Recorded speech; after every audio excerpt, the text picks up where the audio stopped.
दुर्योधन नकारात्मकता का साकार रूप। शास्त्र कहते हैं कि हम इस पृथ्वी ग्रह पर एक निश्चित भूमिका निभाने के लिए पैदा हुए हैं, एक भाग अभिनय करने के लिए। इसके बजाय हम इस हिस्से को अपना मान लेते हैं। इसका लक्षण यह है कि हम जीवन की हर घटना पर प्रतिक्रिया करते हैं और यही प्रतिक्रिया हमें घटना के प्रति सम्मोहित कर लेती है। अफसोस की बात है कि हम अपने पूरे जीवन में इस अर्धनिम की अवस्था में हैं। स्वामी रामदुलाराय अपने शिष्यों से कहा करते थे कि थिएटर में जाओ और फिल्म देखने के बजाय एक कुर्सी लेकर स्क्रीन के पास दर्शकों के सामने बैठ जाओ, तब कोई देख सकता है कि हर कोई किस प्रकार के सम्मोहन में रहता है। अध्यात्म में सम्मोहन से जागना है और ऐसा करने के लिए जीवन भर प्रयास करना पड़ सकता है। इसका अर्थ है जीवन की प्रत्येक घटना में जागते रहने का प्रयास करना। हमारे भीतर दो केंद्र हैं। पहला आसक्ति केंद्र है, जो हमेशा हमारे साथ रहा है। हर बार जब हम किसी घटना से सम्मोहित होते हैं तो यह शक्ति प्राप्त करता है और हमें जीवन की नींद से बांधे रखता है। दूसरे केंद्र का जन्म तब होता है जब हम जीवन की इस नींद से जागने का निर्णय लेते हैं। यह अनासक्ति केंद्र है और इस केंद्र को मजबूत बनाना होगा, क्योंकि हम जीवन के प्रत्येक क्षण से संबंधित हैं। यदि हम सही ढंग से निरीक्षण करें तो हम देखेंगे कि जब हम अपनी नकारात्मक भावनाओं या जीवन के प्रति अपनी यांत्रिक प्रतिक्रियाओं के साथ चलते हैं तो हम जीवन से सबसे अधिक सम्मोहित होते हैं। जब भी हम प्रतिक्रिया करने से पहले रुकते हैं और अपनी स्वचालित नकारात्मक प्रतिक्रियाओं के साथ जाने के बजाय चेतना को प्रवेश करने देते हैं। दुर्योधन हमारे भीतर नकारात्मकता का प्रतीक है। यह नकारात्मकता और इस तरह जीवन के प्रति हमारा सम्मोहित करने वाला लगाव इतना मजबूत है कि शास्त्र बहुत उपयुक्त रूप से दुर्योधन को एक ऐसे योद्धा के रूप में वर्णित करते हैं जिसे हराया नहीं जा सकता। अगर हम अपने भीतर देखें तो दुर्योधन हम सभी में मौजूद है। वह हंसे जाने से नफरत करता है और हमें खुद पर हंसने से रोकता है।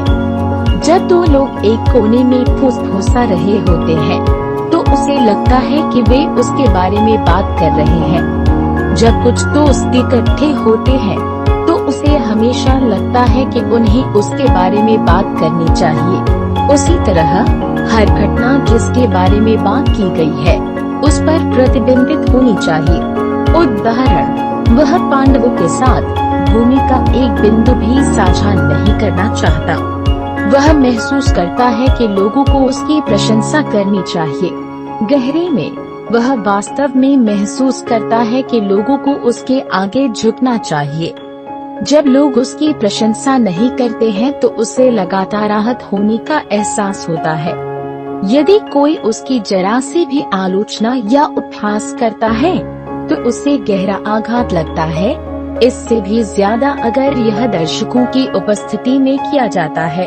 उदाहरण, जब द्रौपदी गलती से पानी में फिसल जाती है तो उसे मजाक में कहते हैं कि अंधे का बेटा अंधा होता है तो उसे दुख होता है। वह कोई अपमान या चोट सहन नहीं कर सकता और किसी को ठीक करने में ही संतोष करता है। और अगर वह घायल हो जाता है तो वह तीव्र क्रोध में जल सकता है, जो आसानी से घृणा और हिंसा में बदल सकता है। उसे अपना बदला लेने में मजा आता है और इसे प्राप्त करने के लिए वह किसी भी हद तक जा सकता है। वह किसी को यह कहकर स्वीकार नहीं कर सकता कि वह स्वार्थी या अहंकारी है। दूसरी ओर, जो लोग उसकी प्रशंसा करते हैं उनके लिए वह विनय का प्रतीक है। अपने स्वार्थ के लिए और महादानी के रूप में सराहे जाने के लिए वह स्कूलों और अस्पतालों को धन दान करेगा। सिर्फ सम्मानित दिखने के लिए वह सच बोलेगा और अच्छा व्यवहार करेगा। वह हमेशा अपने तरीके से चलना चाहता है और किसी की नहीं सुनता। यहाँ एक आदमी अपने घमंड से शासित है और दुख की बात है कि वह हम सब में है और हमें नियंत्रित करता है। वह व्यक्ति है जो हमारे भीतर आक्रोश महसूस करता है। पालने में पढ़ा बच्चा घर के आकर्षण का केंद्र होता है। उसे भूख लगती है और उसकी माँ उसे खिलाने के लिए दौड़ती है। उसकी लंगोट गंदी हो जाती है और उसे तुरंत बदल दिया जाता है। उसके लिए पूरा परिवार भाग रहा है।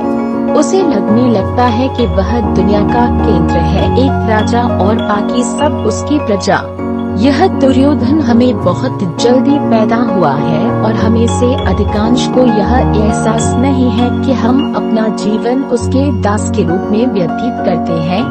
यह अहंकार चेतना का हमारा निम्नतम रूप है।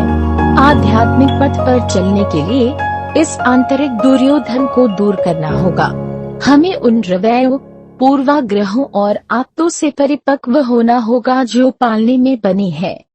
कहा जाता है कि जब दुर्योधन का जन्म हुआ तो गिद्ध, गीदड़, कौवे और गधे चिल्ला रहे थे।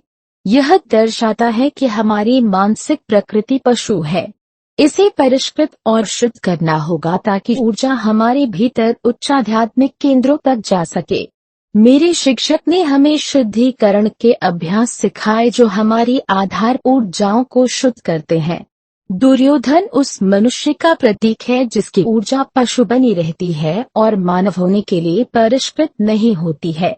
ये पशु ऊर्जा प्रवृत्तियां बनाती हैं जो हमारी मानसिक संरचना में निहित होती है और हमें पशु प्रकार के व्यवहार से बांधती है। हर बार जब हम एक नकारात्मक भावना के शिकार होते हैं तो हम अपनी पशु प्रवृत्तियों को मजबूत करते हैं। यदि हम भीतर के दुर्योधन के बारे में जागरूक हो सकते हैं, उसके कार्यों पर अवलोकन का प्रकाश डाल सकते हैं और धीरे धीरे उसे पूरी तरह से मरने दे सकते हैं, तो हमने अपनी चेतना को जगाने और अपनी मानसिक गुलामी से मुक्त होने की यात्रा में एक बड़ा कदम उठाया है।